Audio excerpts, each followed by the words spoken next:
Clic, bonsoir cinéphiles et cinéphiles. Aujourd'hui je vais vous parler de ceci.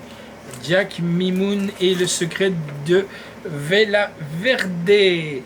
Alors le petit synopsis, on va d'abord l'envoyer dans la jungle de Vila Verde. 2 ans après avoir survécu sur l'île hostile de Vila Verde, Jack Mimoun est devenu une star de l'aventure. Le livre racontant ses expériences, un best-seller, et son émission de télévision bat des records d'audience. Il est alors approché par la mystérieuse Aurelia Diaz qui va ramener Jack Mimoun au Vila Verde pour l'entraîner à la recherche de la légendaire épée de pirate. L'abuse, accompagné de Bruno Kiesak, l'ambitieux mais peu téméraire manager de Jack, et Jean-Marc Bastos, un mercenaire aussi perturbé qu'imprévisible. Nos aventuriers vont se lancer dans une incroyable chasse au trésor à travers la jungle de l'île aux 1000 dangers. Et ben nous on va aller voir ce qui se passe sur l'île. Je m'appelle Jack Mimoun et je pars à l'assaut des défis les plus extrêmes où avoir les bons gestes de survie est une question de vie ou de mort. Vous regardez Jack Mimoun, le survivant de l'enfer. Coupez les gars, coupez. Il pionce son caïman, il a de la morphine dans le cul, réveille-le. C'est le bal des incapables là-dedans. Monsieur Mimoun, j'adore votre émission, je suis une vraie fan. Ça ressemble pas à un héliport là, vous êtes sûr qu'on est au bon endroit? Vous inquiétez pas, on est attendu. Bon alors ce qu'on va faire,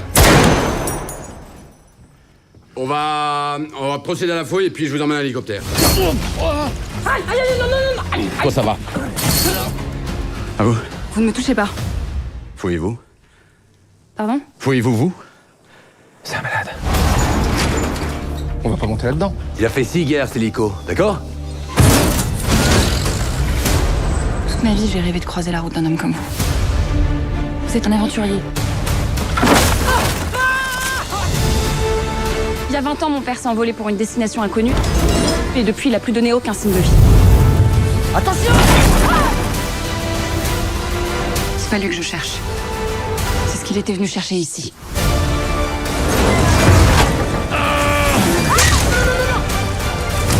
On a vécu suffisamment de belles choses. Plus d'aventures, ce serait la gourmandise. C'est un cauchemar, je vais me réveiller.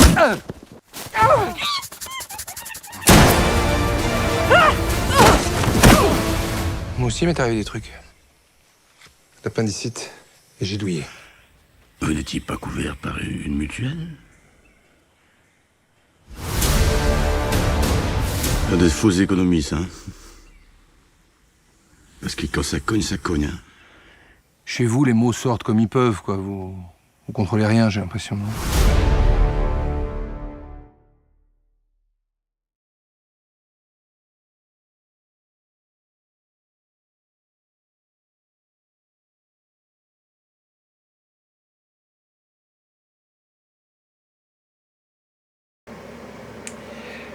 Juste avant que le slasher prenne la parole, ben moi franchement c'était une bonne surprise. Moi j'adore François Damiens déjà. On a bien apprécié ce film qu'on avait été voir au cinéma, si mes souvenirs sont bons. Sans ambition démesurée, hein. C'est bien, la réalisation de l'humour et potage. On a bien fait rire et Damien est toujours au top. Bref, à voir sans prise de tête. Et ce que j'aime bien, c'est qu'on peut regarder cette pochette. On voit bien que comparé à un autre film, des autres films comédies, on n'a pas du jaune et du bleu, comme c'est toujours le cas sur les affiches ou les jaquettes de films.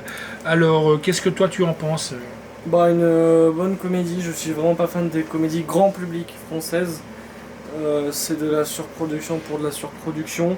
Là, on avait une volonté de pasticher le genre du film d'aventure, de pasticher Indiana Jones, etc. Ça casse pas 3 pattes à un canard, mais ça reste drôle pour ce que c'est. On a des présences d'acteurs et de personnages d'ailleurs, comme le personnage de François Lambrouille qui est présent dans le film, parce que je dirais pas que c'est François Damiens, ce qui est là c'est plus François Lambrouille. Et ouais, non, j'ai juste beaucoup aimé. C'est un film simple, faut pas chercher quelque chose de cinématographique là-dedans, mais c'était divertissant et très drôle. Ouais, il faut pas chercher voilà, une intrigue à la Indiana Jones, quoi. On est là pour rigoler un coup et voilà. Et ça change aussi un petit peu l'humour qu'on a avec pour le moment des claviers ou des... Les comédies françaises où c'est un vieux raciste, machin, tout ça, ouais, ces trucs-là. C'est vraiment voilà. des films xénophobes, machin. Oui, non, ça c'est vraiment, c'est mignon, et voilà. Ouais. Donc doublé français, franchement, hein. C'est du 5.1 quand même, c'est bien. La note que moi j'ai donnée, c'est 8 sur 10. Je sais pas toi si tu penses que c'est mérité. Bon, non, j'ai non plus, j'irais voir un 2,5 sur 5. Alors, réalisation est de Ludovic Colbeau-Justin et de Malika Balto. Histoire originale est de Malik Bentala. Scénario est de Malik Bentala, Tristan Schulman et de Florent Bernard. Production est de Eric Altmaier et de Nicolas Altmaier, avec donc Malik Bentala, Joséphine Japy, Jérôme Commander, François Damiens, Benoît Magimel, Amir Lias. Musique est de Mathieu Lambely, photographie de Thomas Lerouber et de Vincent, montage de Vincent Talbion, décor est de Mamar Ekchek, costume est de Emmanuel Yushowski, effet visuel est de Aurélie Lajoux, durée 1h44, que je trouve vraiment bien, édition donc Pathé, distribuée par ESC, sortie vidéo était le 15 février 2023, date de sortie en salle le 12 octobre 2022, contenu boîtier fourreau. Alors dans le bonus, on a dans les coulisses du tournage, interview et images du making of, que voici, que voilà. Je me suis laissé dire qu'on aura droit à un 2. D'ailleurs, quand on regarde la fin alternative, ça promet. Voilà.